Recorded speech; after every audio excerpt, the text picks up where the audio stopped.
I'm Maria Menounos, and you're tuned in to AfterBuzz TV, the ESPN of TV talk. Now, let the buzz begin. Hello, good evening, everybody, and welcome to AfterBuzz TV's after show for Penny Dreadful City of Angels. I'm your host, Cody Epperson, and tonight, my beautiful panel with me. Let me start off with what were we gonna say? With a supernatural enthusiast, Brian Santos.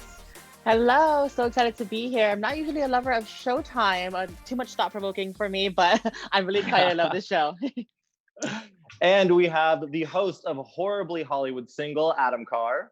Hey, what's going on? Absolutely love this pilot. Can't wait to talk about it.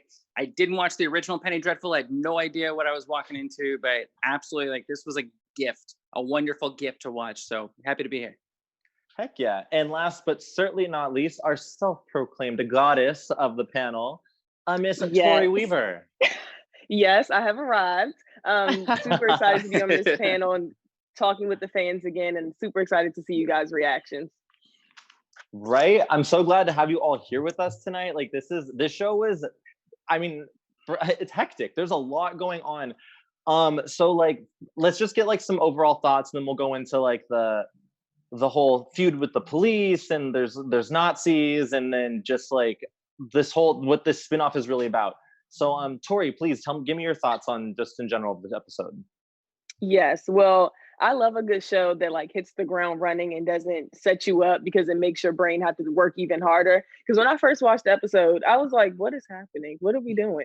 They don't really set you up with anything, and so you have to forcefully create this setting on your own to try to figure out what's going on. And I loved that because I would have been on my phone confused if I didn't. So it kind of just makes you pay attention. But yeah, after I kind of, figured out what the setting was, where we were at, what was going on, I was like, oh yes, we need to figure this out. Brian, how about you? It's funny you mentioned that, Tori, because I kind of am on the same wavelength. I'm used to, like I mentioned, I'd only watch Showtime HBO because it's really, really thought-provoking, and I like just a cute guy and just be able to be on my phone and look the other way. But with this, I really had to sit there and pay attention to make sure I didn't miss any small moment that could really, really impact the whole storyline, which I feel like there was a lot of that, a lot of small moments that really helped drive each person's story. I love seeing that. It was definitely a lot of different angles for each different person. I love the doctor, and then when I found out he was, I guess, a Nazi, or I was so shook. I was like, wow, I thought he was a good man. I mean, I guess you can be a good man and a Nazi. I don't know, but it was just it was strange. But I liked the episode. Adam, how about you? I thought this was absolutely amazing. I always kind of hate pilots as a general rule because there's so much exposition and they have to get out so many characters and there's so many different things. And I got to tell you, this pilot was amazing because it set up so much with the detective Santiago Vega, who is kind of in between both worlds, both literally and metaphorically with what he's doing, what he's kind of he's dueling with himself, with his own heritage and then with his own line of work and where he's going. And it's interesting to see Los Angeles portrayed in 1938. You think back then. That Nazism, everyone was in Europe. In just in 1929, Madison Square Garden, there was a Nazi rally in Madison Square Garden where people showed up with Nazi flags and American flags. So it's very weird, but also very timely in 1938 that you have both, and that both ideas are kind of rising, and that there seems to be, I said it before, this very anti-immigrant feeling, and to have all of that bubbling over the surface, and then you put this supernatural spin on it that it's literally it almost seems like a duel between these two sisters who are kind of battling for the soul of Los Angeles. Just so many layers. There's different things. You have Nazis on one side, you have families being forced out on another side, you have a councilman who's very corrupt, who's now making deals with Nazis, you have a doctor who, Dr. Kraft, you think he's so nice and so kind and he helps the kid with a lollipop, and it turns out it's just a fake Penny Dreadful whatever that kid is, who just absorbs back into her belly. But that was like a creepy Clayface moment from Batman. I don't know what that was. Yeah. Overall, I just thought this pilot just set up so many different layers. It was almost like this pilot was like season 1 of Game of Thrones. It's setting up all these things, and then it's just at the end, with a special climax here, brother against brother, you now see, everything's been divided, and this is where we go from here now. It's going to be hell. Yes, it certainly is. Like, and I completely agree with you. Like, that was something that I actually went back and watched it twice because there were so many different things happening. There are so many layers, and I wasn't sure. I even just like there's so many people. I had to go back and make sure I was getting people's names right and understanding who and how they all tie together. Um, but with these layers, I wanted to talk about. I mean, there definitely is. It's 1938, and it's definitely a different time, and yet strangely familiar. And um, one thing that was crazy was just this, like you said it, the divide between like family and race, and just like and the detective Tiago, like it must really. I wanted to ask you guys, like, what, like, he's going up like basically against his career versus his family. And I just kind of wanted to get what your guys' thoughts were on that, because like obviously, you know, he had a very difficult decision to make. Brian, Yeah. please. Yeah, that was definitely one of the main stories of this episode, which was super interesting to see because it's like groundbreaking because he's apparently the first Latino detective in LA, which is what all this flack is coming from. You know, being in that time, there was a lot of racism and all this different prejudice against him. So he's already dealing with that layer, and then having to deal with the other side of it, where he's trying not to, you know, shame his family or trying to still be there for his family, who usually looks at cops the exact opposite way, you know. So it's definitely a super, super interesting dynamic to see that. I do appreciate the fact that God, I might get totally canceled for this, but I do appreciate the fact that he stood with, you know, his career, because at some point you really have to kind of just like take a step back, I guess, you know, and just take one for the team. So it's so bad to say, but I feel like it's what he did. You know, he was a brand new cop, just started as a detective, and he kind of didn't want that to all go down the drain. So he kind of just did it and joined that side. But we all know how it ended. It wasn't great. So we'll see what happens next. Well, yeah, and it totally goes into why it was difficult. It's like he knew, like, no matter what he did, like they're gonna get pushed out. So it's like if he joins his family and tries to help, he's gonna screw up his career. But yeah, so Adam, what did you think about that one? I think it's funny you mentioned, you know, with the being a detective. It's like on one end, you know, his mom, Maria, everybody, they want to see the badge. They want to see his accomplishment of what he's done. And then to his older brother, Raul, that badge means, oh, you're part of the oppressor now. Now you're part of the system. So it's both this love-hate thing going on. And you even saw it, you know, when they're in the locker room suiting up and one of the cops is, you know, making a Mexican crack at him, at Detective Vega. And you realize, oh, because he's Chicano, he's not one of the cops because they're all white. And now when he goes back home, he's not necessarily one with the neighborhood anymore, because now he's one of the bad guys. He's one of the, you know, white cops who's kicking them out of where they live. So it's interesting that he's kind of on both, you know, quote unquote brotherhoods, both with Raul and Mateo is the younger brother, and then with the Los Angeles police force, he's kind of figuring out where he wants to be. And I also think too, he did show up with the cops, I think not necessarily to show that he was a cop and not a Chicano, but more to save lives in the neighborhood. Because he knew if they start doing something, so many innocent people are going to die. And as they're talking and trying to calm down, and you're seeing, you know, Natalie Dormer just whisper into that kid's ear with the shotgun, like, oh, this guy's gonna do it. He's gonna fire, and then they're all gonna start shooting, and then it's just not gonna matter. And then, you know, Raul just goes off, you know, like, I mean, he just took down like 3 or 4 cops in the end, even as they're saying like, no, please don't. That's the scariest part. I think that's the creepiest part. When you look in the character's eyes, it's like they're a shark. It's completely dark. There's no feeling, there's no emotion. They're just like, I'm gonna kill everybody. I think it's one of the creepiest, most horrible things to see, because now these people are gonna get destroyed. There's very little hope for them. Yeah. How about you, Tori? How do you feel about this whole family versus career topic? It was heavy because I think it shines a light on the extra layer that some people have to wear when they go out the door, that I think like a lot of people look over. Like, I know that, you know, belonging to different minority groups, there's a certain level of like pressure that's on your shoulders once you walk out the door that a lot of other people don't have to worry about. And this was like it blown up. I mean, having to choose between your career and your family, community, you know, that you belong to is extremely hard. Because I mean, how many times have we heard that someone's being a sellout or turning their back on their family or I mean, we see this all the time, and it's really hard when you want to put your faith into a system, but then you also realize that it's kind of a screwed up, not even kind of, it is a screwed up system. And so it's hard to Preaching. like want better for yourself, because wanting better for yourself is enabling this screwed up system.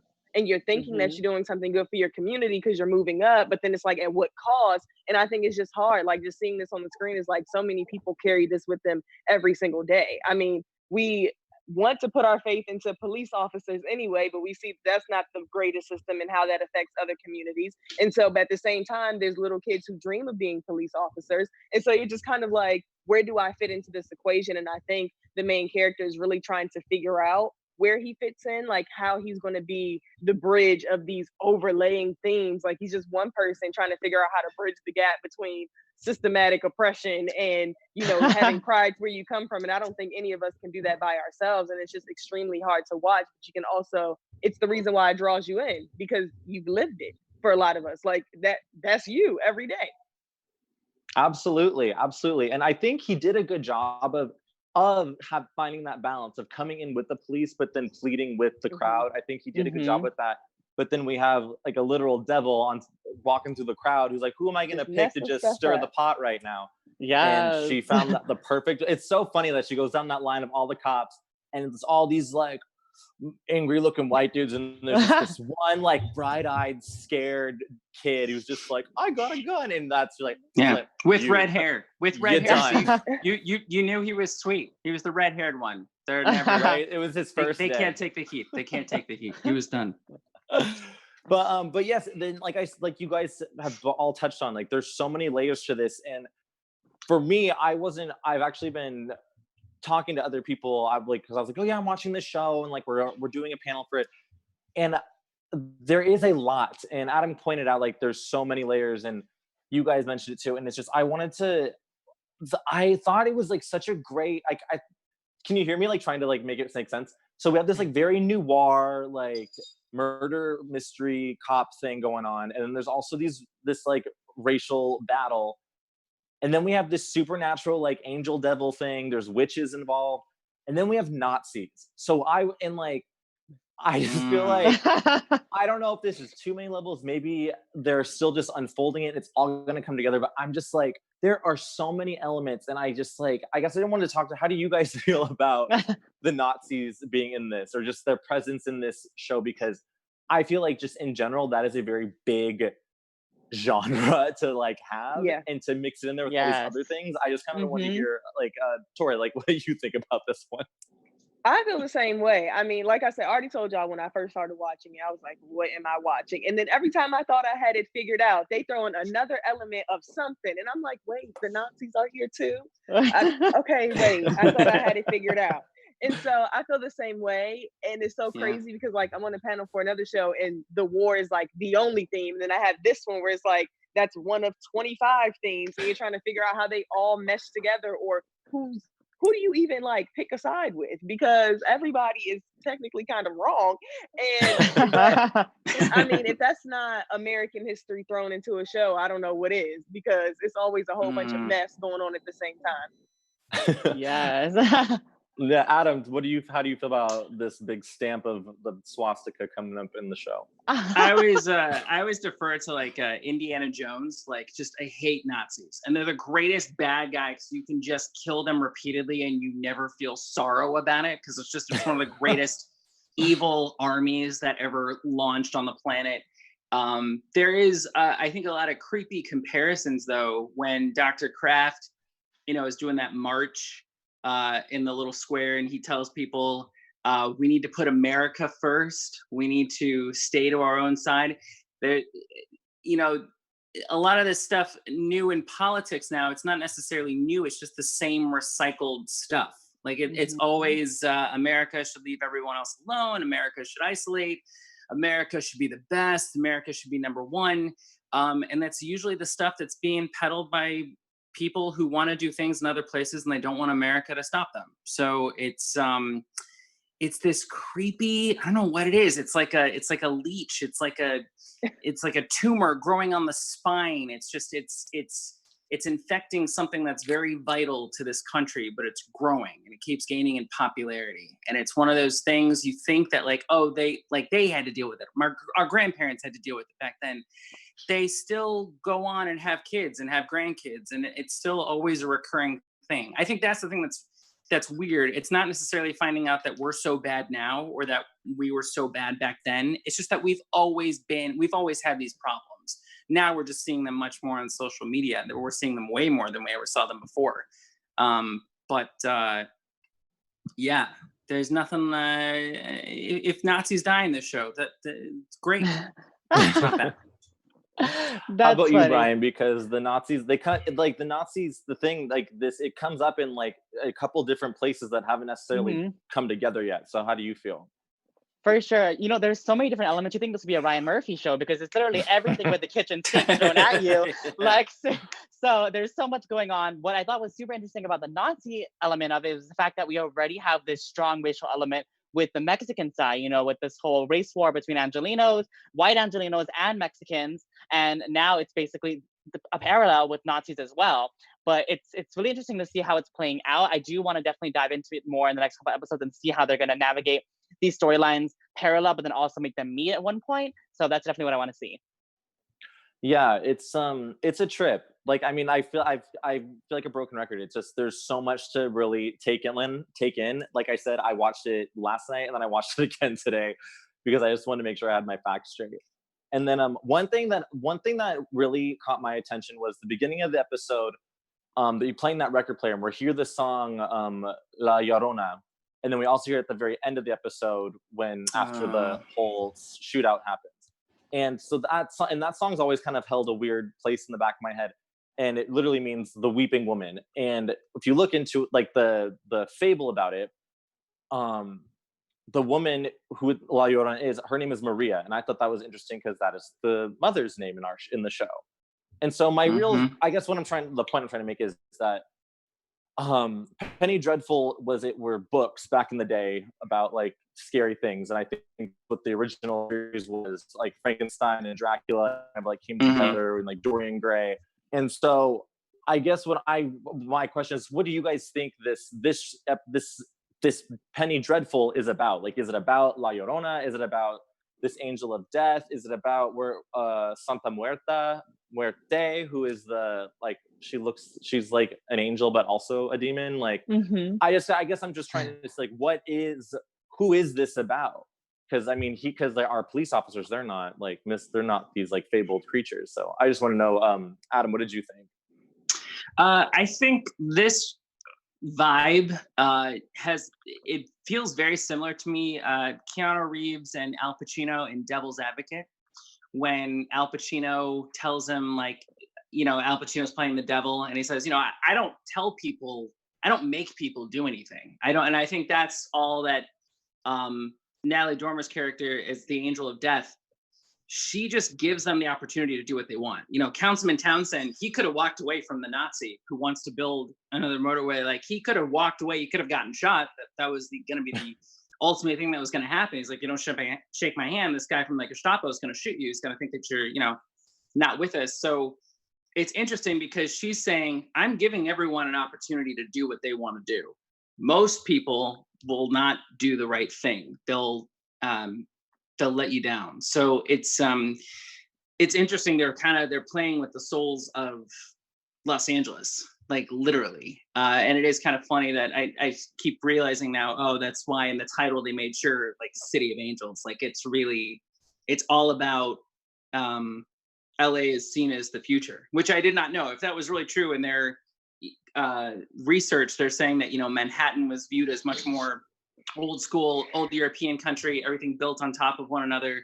But that California, Los Angeles, you know, if they were looking at Wilshire Boulevard, if this is true, that Hitler thought one day he would be, you know, launching tanks down Wilshire Boulevard in a celebratory fashion, that's pretty creepy. Kind of blows my mind that was where they thought it was going to go. Because I think most of the people yeah, there's only like a few good men surrounded by a bunch of mediocre people, and then just a couple of bad apples who are trying to ruin it for everybody. Yeah. How about you, Brian? I 100% am with you on the fact that I was very lost as well. While I did enjoy the episode, what I was lost about was who it really is about. There was the girl in white who, you said you thought was kind of like an angel, but she's actually like a devil. And then there was the angel of death, and then there was the mother praying to her. And so there was all these different, both human and supernatural aspects that definitely came into play. I guess it's really just what I thought was interesting in that same vein, though, is the fact that they kind of introduced it all at once. Like, as opposed to other pilots, like all these different storylines wouldn't be introduced at one time. They would kind of focus on one thing. But in this pilot, they wanted to like touch on every single storyline possible with this one first episode to kind of, I guess, introduce everything. So that was one thing I would say. So I guess it's kind of, to answer your question, it's kind of about everyone in their own certain way, like everything. All right, yeah. How about you, Tori? Yeah, I was trying to figure it out too. Just like knowing what the original series was about. I was like, okay, what story is this? And of course it's the pilot, and it's a little hard to like judge what exactly it's about when you're just seeing the first episode. But I was thinking that maybe it's like a spin on like the Day of the Dead type of thing. I really honestly don't know. But I was thinking, I really don't. I was thinking maybe it's kind of like a Day of the Dead going into like a different cultures, like history, while also seeing everything else play out. Because like I said, America's like, it's always a whole bunch of messed up stuff happening at one time, and maybe just trying to like take a Day of the Dead ritual, expand on it, teach people about it, but kind of in like a dark, dramatized way. Like I said, I don't know. But when I was watching it, just seeing like the face paint on the dead bodies, and just kind of like the racial tension, and then also like the goddess of death, I guess, or whatever she is, and her sister, goddess of like less death.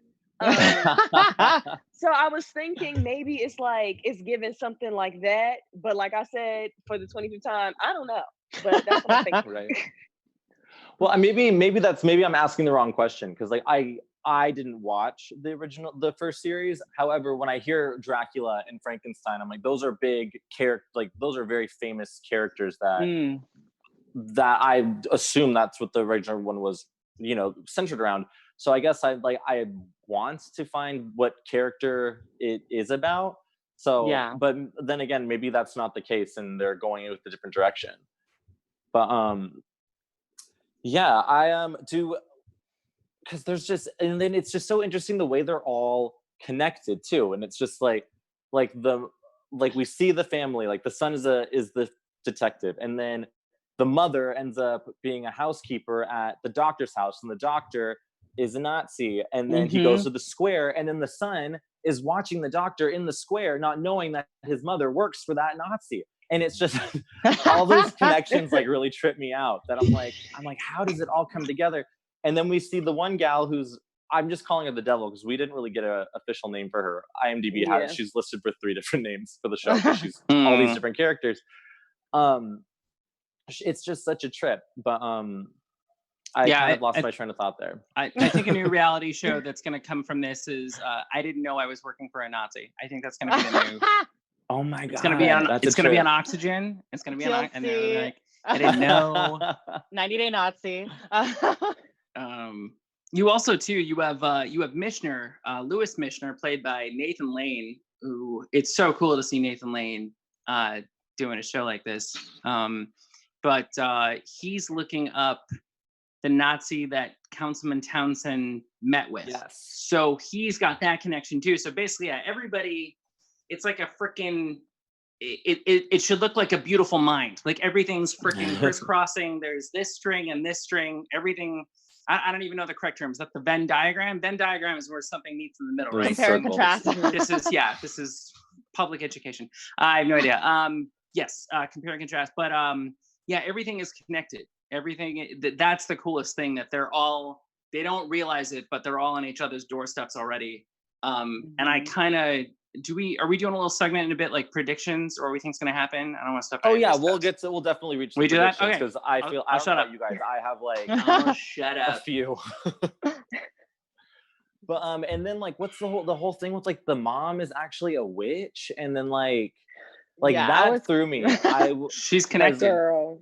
I And was then like, it's like- what is happening? But then that's what I mean. Like the mom is a witch, and her name is Maria. So we have the whole La Llorona thing going on, and then Tiago, he has the handprint from the angel. What is her? The only thing I got from her was Santa Muerte. Was what the Santa Muerte. the white angel was. That was Yes. a trip because we found out that he was the same son from the same child from the beginning of that when she burned the cornfield. I was like, oh my god, the poor father! Like he literally watched his dad die, so he has been through Horrible. it. Like seriously, Watched his Horrible. dad die, then killed his brother. I think Yeah, if oh that's god, he's been through it. can't imagine the therapy bill that's coming with that. Right. That's a lot. It's That's a nuts. But Tori, do we have a special segment today, or were we gonna wait till next week? Yes. Oh, cool, No, cool. we have Okay. a special segment. So Nice. I was Take it away, struggling, but girl. now that we've talked about it, I have an idea. So everyone on the cast is going to share their rose and thorn of the week. And your rose is something that's helped you get through the week, and the thorn is something that kind of maybe kept you back or put a damper on your mood. It could be a person, it could be, a feeling, it could be something that happened. So we're going to start with Cody. Oh dang. Okay. So like in general, like in my week, what's been going on? Mhm. Okay. My rose has been honestly, I've been doing a lot of AfterBuzz shows, and that's been keeping me really busy during this quarantine. So I'm gonna say thank you, AfterBuzz. You guys are my rose right now. And my thorn is this heat wave. I wasn't ready for it, and it's like LA is just gonna get hotter and hotter, but like every day I am sweating. And that's been my thorn, my struggle. Take it away, Bryant. My rose has actually been so I'm a huge fan of Nikki Bella, and she actually shared me on her Instagram story. So love her. She shared she's like, check me out on AfterBuzz TV. Love her so much. Shout out to Nikki Bella. So just rose in the fact that she's like seeing my work that I'm doing, how much I admire her, and the hard work that I'm putting into AfterBuzz. So shout out to them as well. I'm with you on that same vein, Cody. My thorn has probably been the fact that I guess I'm juggling 2 jobs as well. So I'm doing all this for AfterBuzz, and I also have a main full-time job. So that's kind of just been a thorn. Being able to do it, but also just sometimes I just want to watch Never Have I Ever. I want to binge that. So I just like need some more time in the day. Okay, Adam, share your rose and thorn. Awesome. Rose has been, I'm engaged. We're supposed to be getting married next year, basically like a year from now. Thank you. Maui. And Yeah. I got to tell you, stuff gets pretty cheap when you're starting to shop for stuff in a pandemic, especially when they don't know when things are going to pick back up. Suddenly people who said, we need this much down, they're just like, whatever you can give, whatever you can do. I'm like, oh, great. Thank you. So nice to negotiate with you now. And then I think my thorn, I love doing any type of show or after show. I get a lot of anxiety with tech stuff because I don't understand really. I'm like figuring out more like about editing now and different, like just setting this up, the light, the iPad, it was a lot. It was a thorn. It was like just setting it up, but doing it's great. But the idea of, this and this goes here and then the volume's off, but I can't tell. And then the headphones, where does this? Wait, but that's the connector. Do I need to order another connector? What that's on Amazon? But they said it came last week. It's just the whole thing. So that's a little bit of a thorn.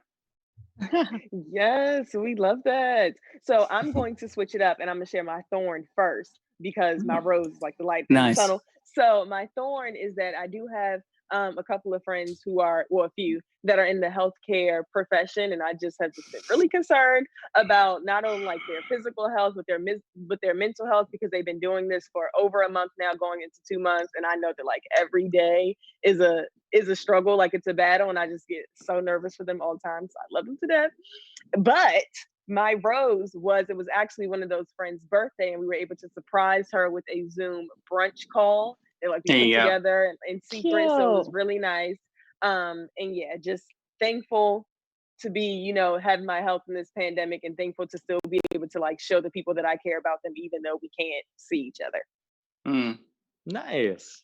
Love. That is our. Leave in the comments what you guys rose and thorn was for the week. We'll, interact with you guys. We definitely want to hear what's keeping you motivated, especially during these times. Or you missed the rose just this after show. We'll love to hear that too. Yes, thank you, Tori. I love that. You guys, so I want to slide into predictions. Like, there's we've said it already. There's so much to like take in, but I want to know what you guys think is coming up. Adam, please. Well, I want to say first at the beginning, I predicted, I was watching this with my fiance, and when they went to the couple's house that was murdered with the family and the kids, right? And they're looking at the map. I'm like, you know what? You know, it'd be great. I'm like, what if it was his brother, the older brother, Raul, who's organizing this with a couple guys? Because they said, you take our hearts, we'll take yours. You're killing the heart of the city. And I was like, it's got to be them, because then they're doing all this stuff. Or maybe it's his mom, because she's praying. She's doing all this stuff. She knows it was a very ritualistic style killing. And I would bet she has an idea of who did that or why they did what they did. But to me, I'm like, what's going to happen at the end? He just killed his brother, and he might then have to take down his mom. That's my prediction for the end of the series. That's where I just see, that's my long shot Hail Mary. He's going to come in and she's going to have all this stuff out, and he's going to realize, holy crap, it's my mom, but I could kill my brother, but I couldn't necessarily. Your mom and your brother are two very different entities to tackle. So that's my prediction. Now that was kind of for the show. Where it's going next week, I'm not sure. I will tell you, I do know Michael Gladys, who plays Councilman Townsend, and just from what he's said, his character sounds like he has a tremendous arc and just has a lot of cool stuff. Definitely is going to get more evil and twisted. But yeah, my prediction, it's the mother. That's my prediction. Oh my God. I'm like, what would shock me most right now? I'm like, oh, it's the mom. That's it. How about you, Tori? What do you expect to come up? First, I want to say that Game of Thrones has prepared me for this level of gore, because even in that prediction, I was like, wow, this is only episode 1 and he already killed his brother. Like, I can only imagine what's going to happen. But once you make it past the red wedding, girl, you can live through anything. So I think, so I kind of have a similar theory. Like, I think that goddess of less death, the one in the white that the mom was talking to, I kind of feel like she has something to do with the deaths. Like the ritual style killings. I think the obvious would be that it's the one in the black, like the goddess of death. But I think it has something to do with her, and maybe she's the one that's trying to like force this prophecy to happen, whatever it is.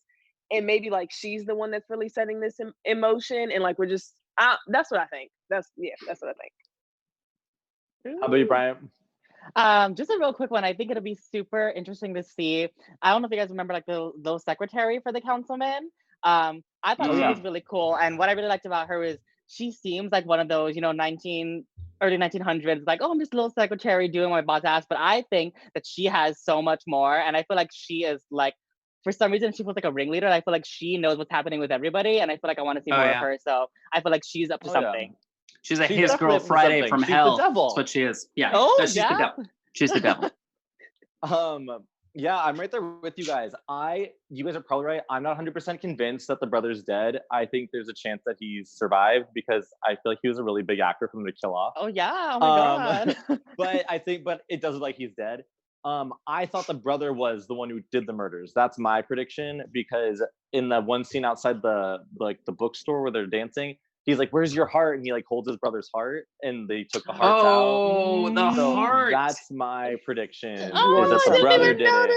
it. But I do see how the mom could be involved as well. But you guys, we are running out of time. Before we check out, please tell the viewers where they can find you, Tori. You guys can find me on Instagram, Brian already knows, at Toxic Model, or on Twitter at Tori with 2 E's. How about you, Adam? Hey guys, check me out on Instagram, YouTube. I'm the AfterBuzz original show, Horribly Hollywood Single. We talk about the worst dates in Los Angeles, some of the best guests. Please check it out. My name's Adam Carr. And Brian. Yes, you can find me on Instagram, Twitter, YouTube, and TikTok at the Brian Santos, and on AfterBuzz TV's Quarantine with the Stars. And you can find me on Instagram at Cody F, CODYYEPP, and Twitter as Cody_F. Thank you all so much for watching. Thank you guys for being here and talking with me about this, because trust me, there's still so much we got to wrap our heads around. And have a good night, and we'll see you next week. Our founder, Kevin Undergaro, and me, Maria Menounos, would like to thank you for tuning in to AfterBuzz TV. Remember, we're not just the first, we're the biggest in the world, and we're the only destination for all your favorite TV shows. Whatever you crave, we've got it. So go to AfterBuzzTV.com and check out our lineup. Buzz you later. The views expressed herein are those of the hosts only and do not necessarily reflect the views of AfterBuzz TV or its owners or principals.